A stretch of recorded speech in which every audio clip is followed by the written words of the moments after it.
A call for help. Montgomery County 911. There's blood everywhere and they're dead. I don't know what happened. After a savage attack. There is literally blood everywhere in this crime scene. She is nearly decapitated. But who's responsible? This was a whodunit from the very beginning. And why? Because of the overkill, maybe there's some sort of vengeance here. We had a killer living among us. Montgomery County 911. Oh my God. We were on our way back here for Mother's Day and Fire, she said she just got home and that both her parents were on the floor and there was a lot of blood and she thinks they're both dead. It's Sunday morning, Mother's Day. And just minutes before this panicked 911 call, Katie and Andy Villardo are waiting at a picnic area for their parents, Dick and Jody, to celebrate the holiday.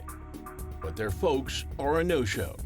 The children are waiting for their parents at a restaurant for a prearranged Mother's Day, and they can't raise them on the phone, have not heard from them since the night before.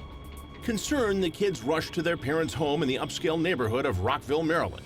Once inside, there's a pretty horrific discovery.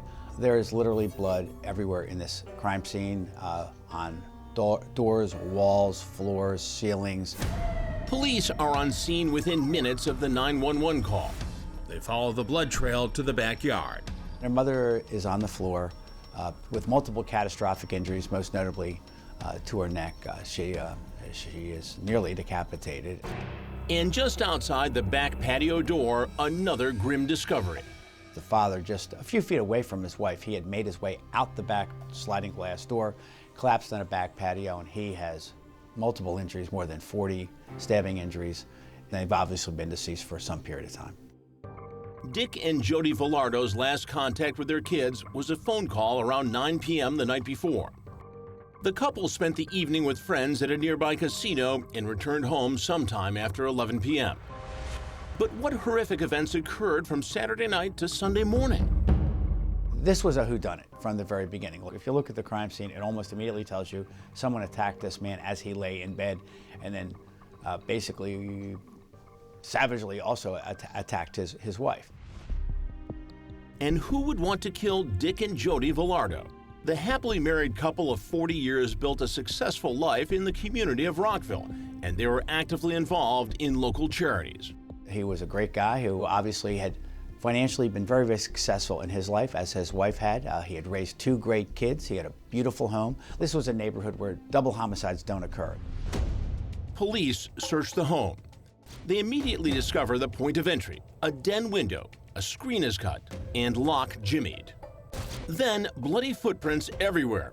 It's a path of destruction with one notable pattern. One of the things we noted right away, again, an oddity, is that the attacker, we believe the attacker did this without shoes on. He had taken his shoes off. Barefooted? Not barefooted, but in socks. You could see in the impressions of the feet that go through the house that were now soaked in blood, you could see that a sock pattern, like a crew sock pattern. Upstairs in the bedroom, investigators photographed blood-stained money and empty jewelry boxes. And what was taken from their home? Cash, jewelry, Rolex watches. A clear picture of the attack from start to finish emerges. He was laying in the bed when the attack occurred. The attacker left him for dead, and the wife, who was on the other side of the bed, furthest away from the initial attack, ran out of the bedroom and into the kitchen area. Where police believe Jody Villardo makes a mad dash for the landline phone, desperate to dial 911. On a house phone. On the house phone. Yeah, because we found that and it was missing a piece. It looked like it'd been either slammed or dropped, and then she was the focus of the attack. And the weapon of choice? A serious knife. That nearly decapitates Jody. Then a very odd piece of evidence jumps out to detectives. There's a bloody glove handprint on the fridge. Did the killer open it? Detectives wonder if the suspect is familiar with the house. Then this terrifying possibility. That we had a killer living among us. The Villardo's closest neighbors are Eve Dempscher, who lives just across the street, and the Tomaszewski family, who lives right next door. Both families have known the Villardos for decades.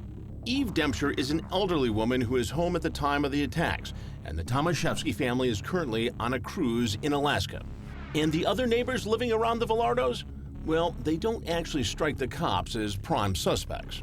The neighbors were fantastic. They wanted to help with whatever they could. In fact, one of the nicest things that came out of it, after working a week solid on the case, is one of the neighbors actually baked this huge tray of cookies. Even the Tomaszewski's youngest son, Scott, gets word about the murders while on vacation with his family and posts this heartfelt message on Facebook. They were such nice people. I can't imagine who would do this. Scary to hear about this having possibly happened as we were leaving for our trip. Neighbors were very worried. To everyone's knowledge in this neighborhood, this could be just someone that burglarized this house, targeted these people, and did this horrific act, and could show up in their houses. Police have their work cut out for them. For multiple days in this case, there really was no solid lead. This was a wide open case. This was a red ball.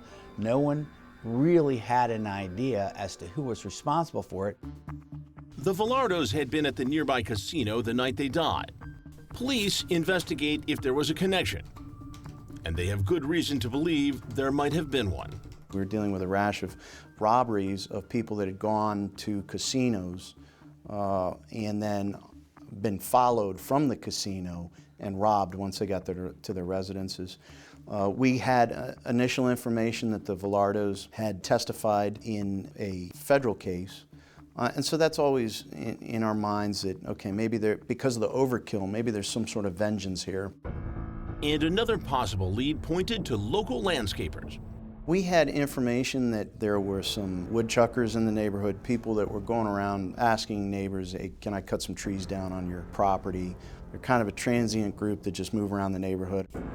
Both leads are eventually dead ends.